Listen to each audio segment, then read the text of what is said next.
ဒီနေ့အတိတယောက်ရဲ့ဇနီးတိုက်ပြီလို့ဆိုပြီးတော့တွားထုတ်တာအရင်ရက်တွေတုန်းကသူ့ကိုထုတ်နေတဲ့အချိန်မှာရှိတာရှိရင်အတန်ပေးပါဆိုတော့ဒုံနဲ့ထူပြတယ်သူ့အတန်နေတဲ့ကြားရတယ်ပျော်လင့်ချက်တွေနဲ့ဝိုင်းပြီးတော့တူးဖော်ကြတယ်တကယ်ထွက်လာတော့အတန်ပေးတဲ့သူကဖြစ်တဲ့နေကလေးကပြေဆုံးသွားတယ်သူနဲ့အတူတူသူတို့အိမ်မှာကုလုပ်ပေးနေတဲ့မိန်းကလေးတယောက်ပဲအသက်ရှင်တန်ရောင်းစင်နေနောက်ဖွဲ့တယ်ဘေးနားမှာကိုချစ်တဲ့သူကိုရှိနေတဲ့အချိန်မှာသူ့ကိုယ်သူတေလို့တေမန်းတော့မတိသွားရှာဒီကောင်မလေးကိုမေးလို့ပြောတော့မင်းညာကတိကိုသူနဲ့စကားပြောနေတော့တဲ့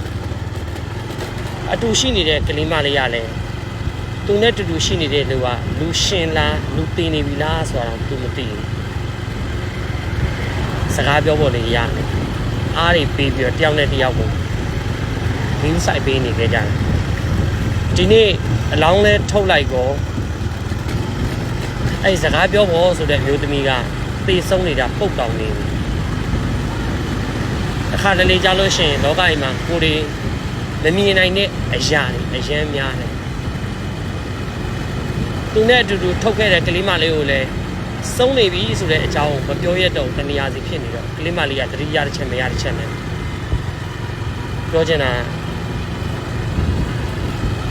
တန်ရောစင်နေအရန်ကြီးတော့လေဘေးနားမှာရှိနေတဲ့သူကိုသူအသက်ရှိထင်ရှားရှိနေတဲ့ပုံစံမျိုးနဲ့အားပေးပေါ်ဖြစ်နေသွားရှာတာတကယ်ကျင်းစိတ်မကောင်းသူကသူ့အိမ်ကဝန်ထမ်းတော့ဒါပေမဲ့လို့ယူဆိုင်တဲ့ချစ်ပေးတယ်အဲ့ဒီမလေးကလည်းချစ်တယ်အဲ့တော့တေဆုံးပြီးတော့အပုံနဲ့နေထွက်နေရတာမှကိုတယောက်ကမသိရှာသူနဲ့စကားပြောနေတာလူရှင်လားလူသေးလားဆိုတော့တကယ်မသိတော့ရှာဒီနေ့ကြည့်ကိုလည်းတကယ်ဝမ်းနေရတယ်စိတ်လည်းတကယ်မကောင်းဟာ